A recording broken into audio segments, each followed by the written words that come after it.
Italy have just announced their 33-man squad to take on the Springboks in June, and it's missing some massive names. No Capuozzo, no Thomas Allen, no Garbisi, and no Ferrari. Some people are saying that Italy have thrown in the towel. Others believe that this is a brilliant long-term strategy. Either way, this opens up a massive opportunity for the Springboks, so let's talk about it. If you haven't, please make sure you hit that subscribe button. This video is all about the Springboks, South African rugby, so if you're a fan of the Springboks, make sure to hit that subscribe button. We're on the road to 100,000 subscribers. Leave this video a like, and as always, drop your opinions down in the comments. Let's get into it. So Italy have just announced their squad, and like I said, they are missing some key players. They've named 7 uncapped players to tour to South Africa. They've left 9 of the starters that played against Ireland in the Six Nations out of the squad. Like I said, Capuozzo, Thomas Allen, Garbisi, Ferrari, and a whole bunch of very, very experienced players that, in my opinion, should be coming over to South Africa to try and pick up a win.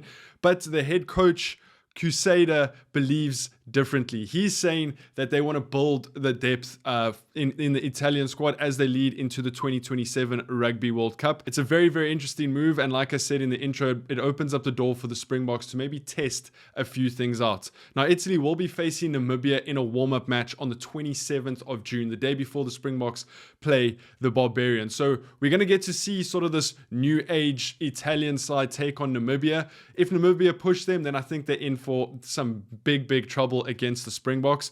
But Italy realistically should be getting over Namibia, even though they're playing away from home. So why is this such a huge risk for Italy? Well, Italy are playing the Springboks twice, on the 5th of July and the 12th of July. They're playing away in Pretoria and PE, which is brutal. I mean, Loftus is known for being a very, very difficult ground to play at, and then PE, that stadium is going to be packed out because they don't get too many games there. And a lack of experience could lead to blowouts, and that's not how you develop a team, right? You need to develop a team slowly over a lot of years, not just throw 7 uncapped players into a squad, mix up the squad, and leave your best players at home. So I do think that this could stall momentum for Italy as they sort of build to this 2027 Rugby World Cup, because the psychological trauma of coming to South Africa and maybe they get 60, 70, 80 points against the Springboks is not going to allow them much learning. They need that experience mixed with the younger guys sort of coming through, how the Springboks have been doing it since 2024, and we're going to see a lot more of that in 2025. I mean, if you look at the Springboks last year, I think they played 51 different Springboks throughout the year. So they were given opportunities, but there was always that spine of the team, which I'm afraid for Italy, they're not really going to have, which could prove to be very, very troublesome for them. So why is this a golden opportunity for the Springboks? Well, I think Rassie Erasmus has purposefully lined up these test matches, the Barbarians,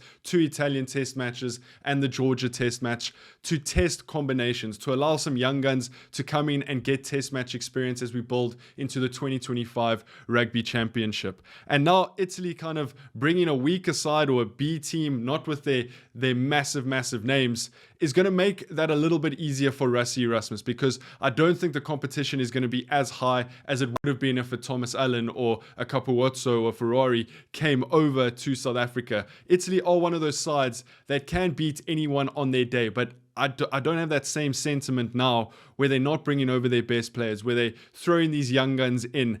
And coming up against a Springbok side who had a very, very good season last year, they tested out 51 different players. The Springboks are sort of working out their combinations and are starting to figure out what works. And as we know, Rassie Erasmus is building depth for that Rugby World Cup in 2027. So I think the teams that we can sort of expect to play against the Barbarians, the Italians, and the Georgians is one that'll maybe have a strong bench, a massive bomb squad, your Ebenetsebets, your Vincent Cox, your Frans Malherbers, your Bongis, your Malcolm Marxes.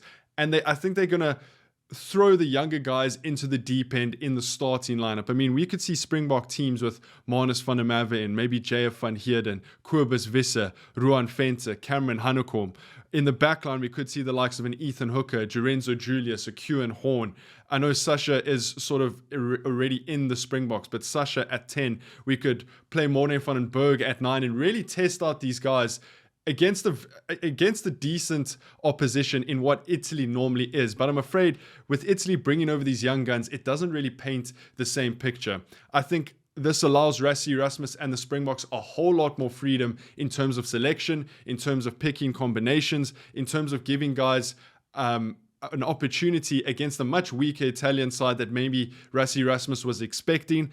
On the counter side, on the other side of the coin, you kind of want difficult test matches leading into the Rugby Championship, because there's nothing worse than playing three sides that maybe the Springboks beat by 40, 50 points. I'm not saying that we're going to beat the Barbarians by that much, but Italy and Georgia, we should be. There's no point in doing that, because it's not going to battle test you for the Rugby Championship against Australia, who would have just come off the British and Irish Lions series, against New Zealand away, against Argentina, who beat us last year. So while this is a good thing for trying out combinations, there's less risk. An easy opponent equals a chance to experiment a little bit more.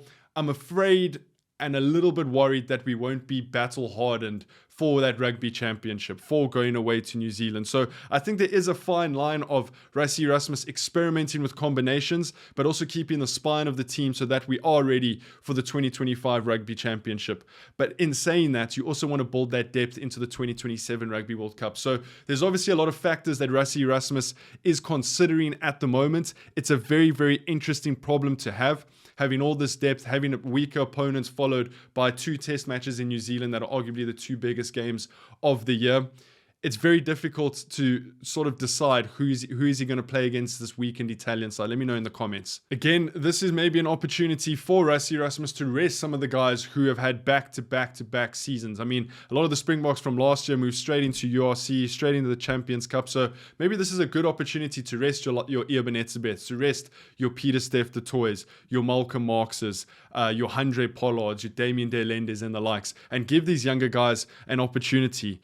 The picture that this sort of paints for the Springboks going into this season, it falls.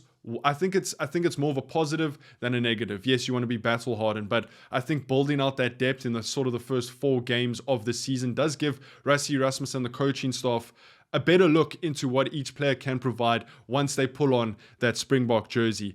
The only way to test that is to put them in the deep end. So we're going to get a lot of answers, I think, in the sort of the first 3 or 4 test matches of the season. Who's going to sink, who's going to float, and that's going to give us a lot of information moving into the Rugby Championship, but more so sort of the roadmap for up until the 2027 Rugby World Cup. We're going to get a lot of information. We're going to learn what works. We're going to learn what doesn't. Some players are going to soar like a Sasha. Some players are going to fall by the wayside. I'm super excited. I didn't think Italy would be doing this, but it does give us more things to talk about. Let me know your opinions down in the comments. Hit that subscribe button if you haven't. Leave this video a like. I'll see you guys in the next one. Take it easy. Peace.